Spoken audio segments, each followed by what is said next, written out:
What are two criminal defense attorneys doing at a Dolton board meeting? It's that question that our Dane Placco is trying to figure out tonight. He joins us live from the south suburbs with what he has learned so far. Dane.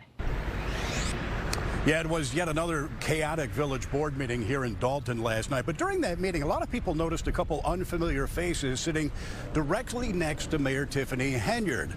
Well, we've done some digging and we've found out who those unfamiliar faces are. They're both criminal defense attorneys that have been hired by the mayor. Okay, you out of order. You need to remove her. Remove her. Another wild night at the Dolton Village Board, with a handful of residents being ejected for shouting at the mayor, who also continues to do battle with the majority of the village trustees. People that say things about me, I want you to prove it. Because, like I said, facts versus fiction. So you got us into this mess, and now we're trying to salvage what we can to get out. Sitting at the mayor's side in a place usually reserved for the village attorneys, two unfamiliar faces. This is Chicago federal criminal defense attorney Beau Brindley, along with his law partner Ed McDavid. The website for Brindley's law firm says results matter, aggressive criminal defense. The two criminal lawyers sat next to Henyard the entire meeting and even went into the board's closed executive session. Henyard is at the center of an ongoing FBI corruption investigation. I didn't know them. A lot of my board members, they didn't know them either. We didn't know who they were. Dolton trustee Brittany Norwood told us today she's concerned taxpayers may wind up footing Henyard's criminal defense.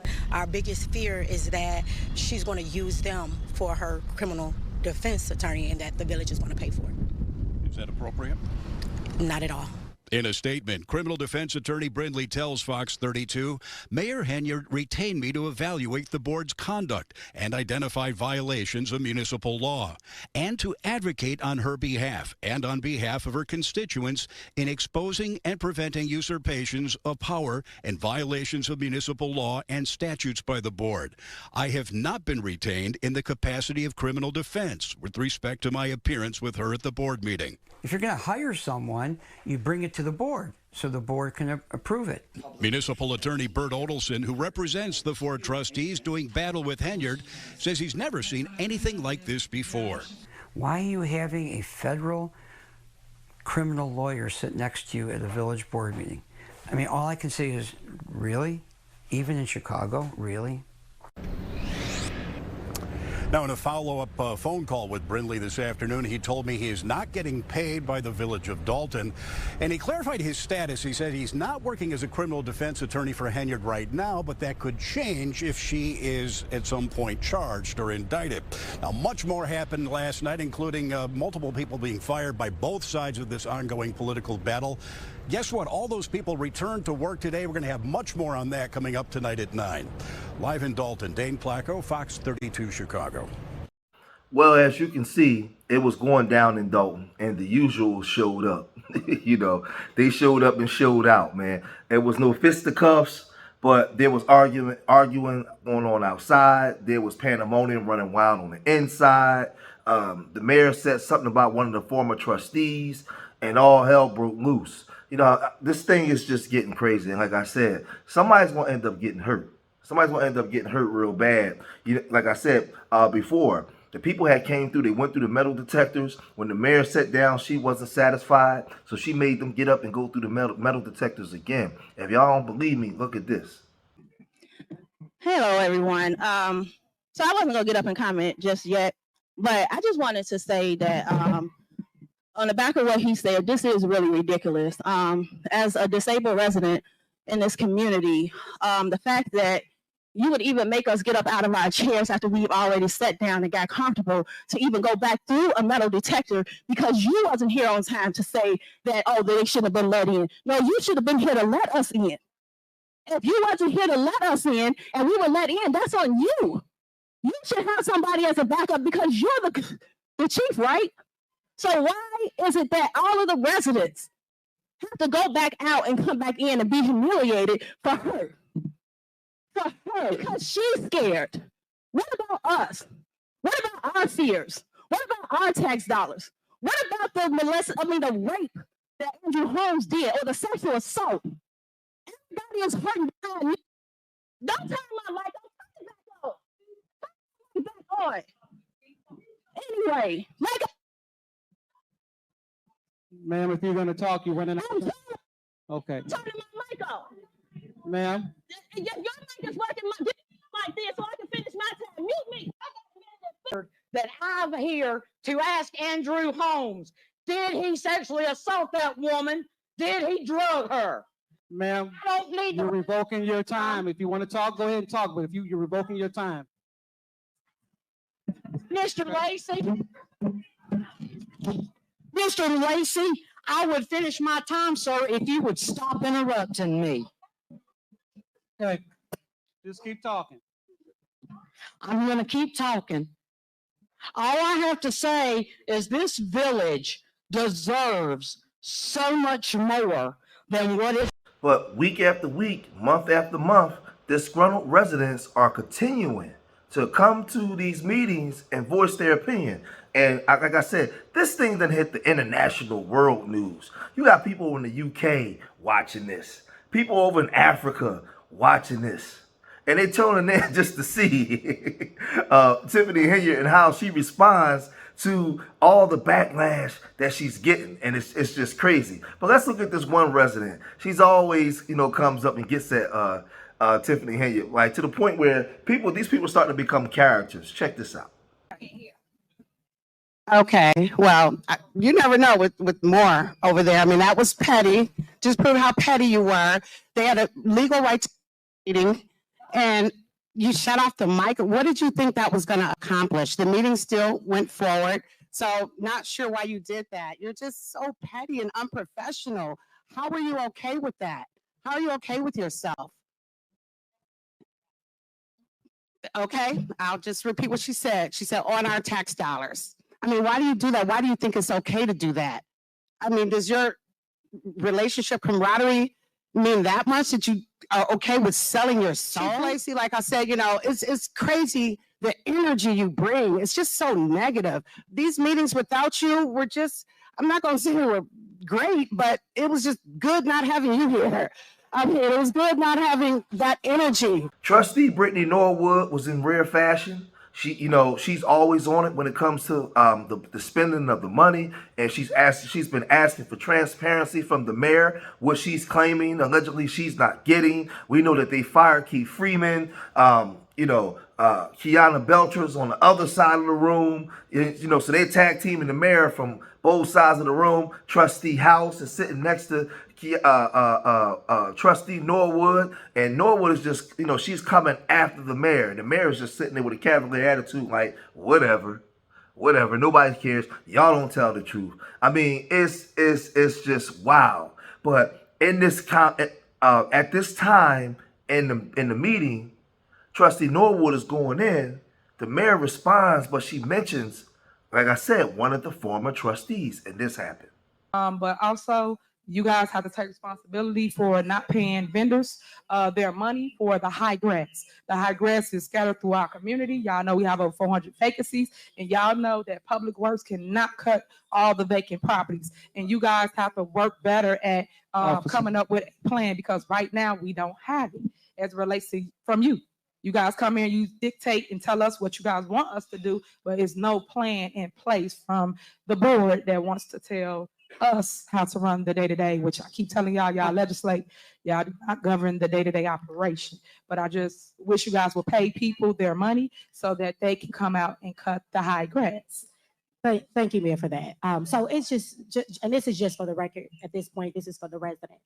I find it interesting that she continues to act as if she does not know what we're referring to. When we talked about the leases, I wasn't going to say anything, but you signed them. So if you signed the leases, how are you unaware of the leases in which we are referring to? It's the smoke and the mirrors. I sit here and I said, you know what, Lord, I was going to let it go. But you were the one who brought it to us to increase the fines. So if we had a cow meeting, and this is for the residents, right? Because she keeps saying, the trustees this, the trustees that. Let's, just so you all know, there's a thing called checks and balances. That's why we're all up here, right?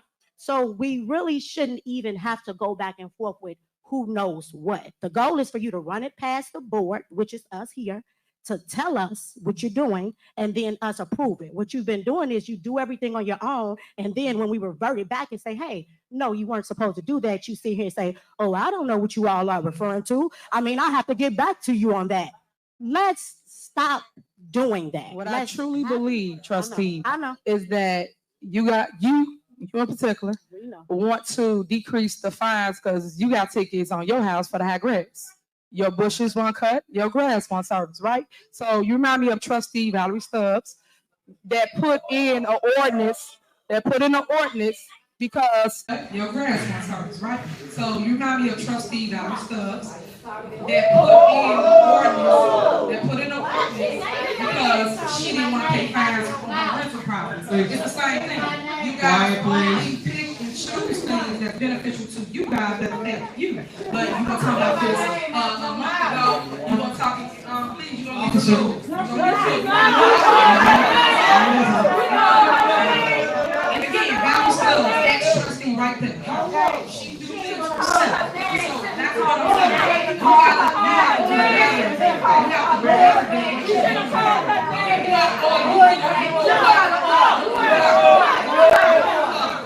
Y'all cannot be that out of order. Like, come on. Come on. Even if you don't like somebody, you can't be that out of order. You got to please. You want talking? Please, you're gonna be removed. You're gonna be removed. You cannot just talk. Remove her. You will be removed. And again, Valerie Stubbs, ex-trustee, right there. Her. She do things for self. So back to what I'm saying. You have to do better. You have to do better than what you're doing. Okay, you out of order. You need to remove her. Remove her. Remove her. Y'all cannot be that out of order. Like, come on now.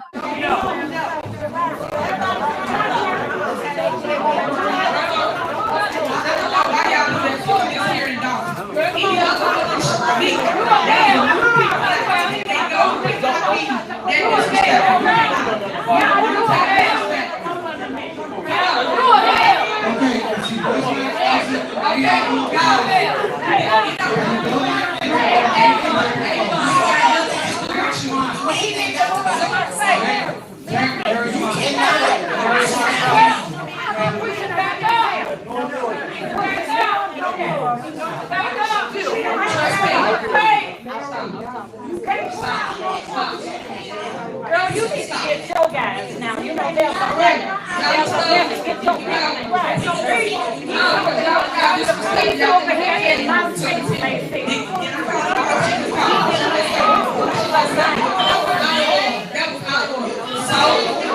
I'll repeat and say what I've been saying. We know that this woman shouldn't be in office, but how did she get there? You know, Dolton and Thornton Township, as you can see, has had corruption from the start. She came in and told you guys that Zuccarelli was stealing money and he was corrupt. And a lot of people was in on it. That's how she got in that position as far as supervisor of the township, making that six-figure salary. And I think there's a lot of jealousy from some people. Some people want that seat because they put her in there, they couldn't control her. Then she gets in that mayor. She's not qualified. Everybody knows that. So the question that we're asking is, why is she there? And I feel like, unfortunately, the city's residents have to pay, but those people that put her there, they're actually paying too, because they thought that they would be able to put her there in that position and they can milk the people.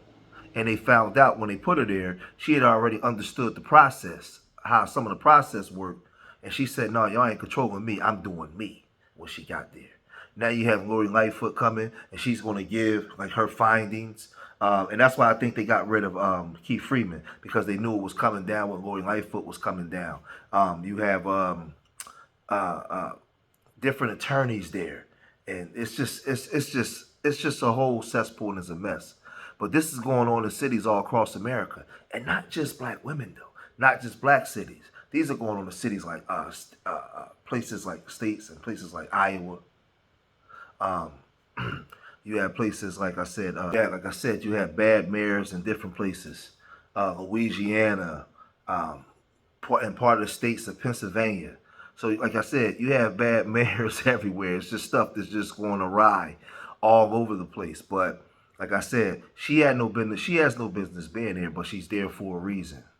I showed you guys over the years with what was going on with the former Mayor Riley and the different trustees that he was in battle with when they was fighting to see who was going to take the mayor's spot. And when she came in saying, remember, she was a trustee for some time. So when she came in saying that there was already corruption. These people were corrupt. They was doing all kinds of wild stuff. She came in and blew the whistle on that, right? She had already told y'all.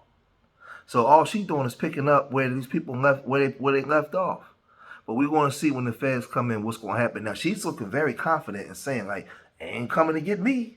They ain't coming to get me." That's what she's saying. She's looking very confident, right? She don't look like she lose no sleep. But we're going to see. But every time they have these different meetings and stuff go on, I'm going to be right there to cover it. I'm going to be right there to cover it. So leave your comments in the comment section. Let me know what you guys think. Subscribe to Street Media TV. And remember, I love y'all. Till the next time. Peace.